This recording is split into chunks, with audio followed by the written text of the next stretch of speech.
Hello, little Timmies.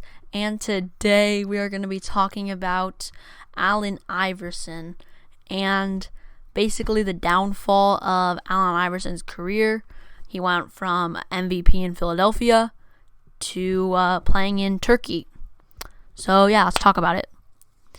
So, when Allen Iverson started his career, in his rookie season, he averaged 23.5 points per game, which obviously won him Rookie of the Year.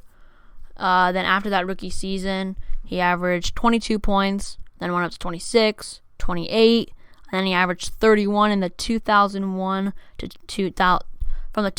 2001 season, and that's the season that he won MVP. And throughout all these years, he was making All-Star games, and then he won MVP in 2001, so in those two seasons.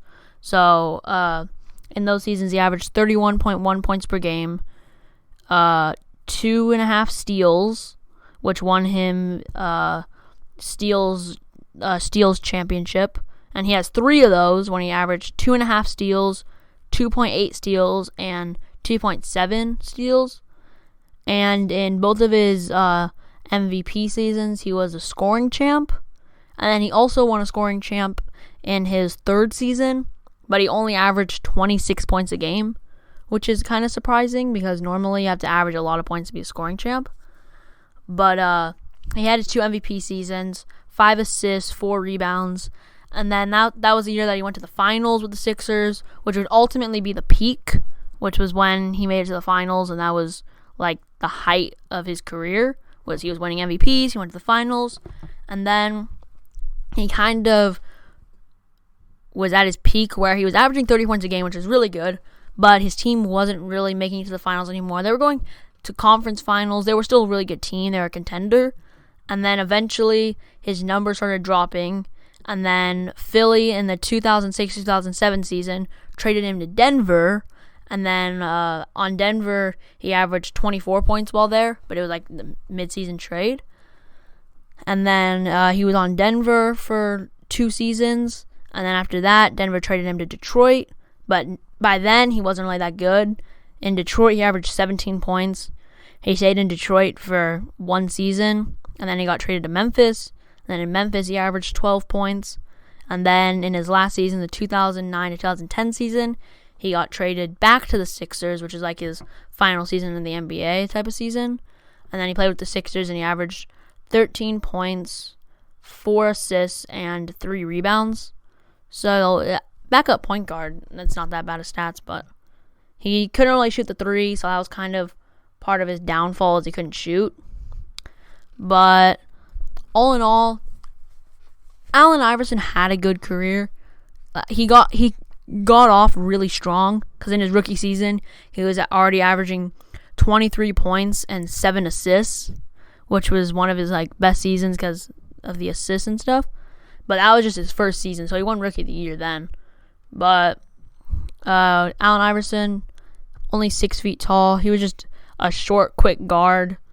When he won his second MVP, he was the best player in the league, arguably, at the time. So it was between him and Shaq. So that's cool when you're a 6-foot guard and you're the best player in the league, and he could score really well. But yeah, 4-time scoring champ, 7-time All-NBA player, 3-time steal champion. He was the Rookie of the Year in 1996, 2-time MVP in 2000 and 2001. And he made it to the Hall of Fame. So it was without a doubt good enough of a career to make the Hall of Fame. But it's just kind of sad seeing when he was meant to be at his prime was when he first got into the NBA. When he was 24, that was his prime. And then when he was at the 29 age, that's when it started dropping. And then that's when he was in Philly for a while, and then he got traded, and then he kept getting traded. But all in all, good career. It was cool playing in Denver with a young Carmelo Anthony. That was cool to be on that team. But yeah, Memphis wasn't really much. before making this video, I didn't even know that he had played on the Pistons. But yeah, after he played with Philadelphia for one season, he went on to play in Turkey for one season. So he didn't want his NBA career to be over, but it just happened because he was not playing as well as he used to. But I also wanted to add, in his last season with the Philadelphia 76ers, he played 25 games, and out of the 25, he started 24, and he was only averaging 13 points a game. So towards the latter half of his career, he wasn't really playing that many games. Like, that season he played like 50 because he started 25. Oh, no, sorry. He played in 25 and started in 24. But, like, when he played with Detroit, he played 54 games. When he played with Memphis, he only played there for 3 games. And then he got traded to the Sixers. And in all 3 of those games, he didn't start. And he averaged 12 points. So he probably just wanted to leave because they weren't treating him how he wanted to. But, yeah. Allen Iverson had a good career. I think that he could have been one of those players where he stays on the same team for his whole entire career, kind of like a Dirk or a Kobe. But I do think that he deserves Hall of Fame. He deserves everything. But I do find it sad. I see now people are comparing Russell Westbrook to Allen Iverson, like in terms of the downfall, where they were like MVP caliber players and then they just started dropping, and you didn't like expect them to start dropping. Because Allen Iverson, it's like one of those players like Steph Curry. You can't imagine Steph Curry averaging 14 points off the bench. You just imagine him being an MVP caliber player that he is right now.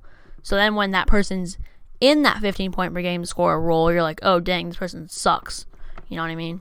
So I do think that he was a solid NBA player. But yeah, just unfortunate that his career was cut short by injuries and him just not playing well because of the injuries. But yeah, if you enjoyed this video, don't forget to like and subscribe, and I will see you next time.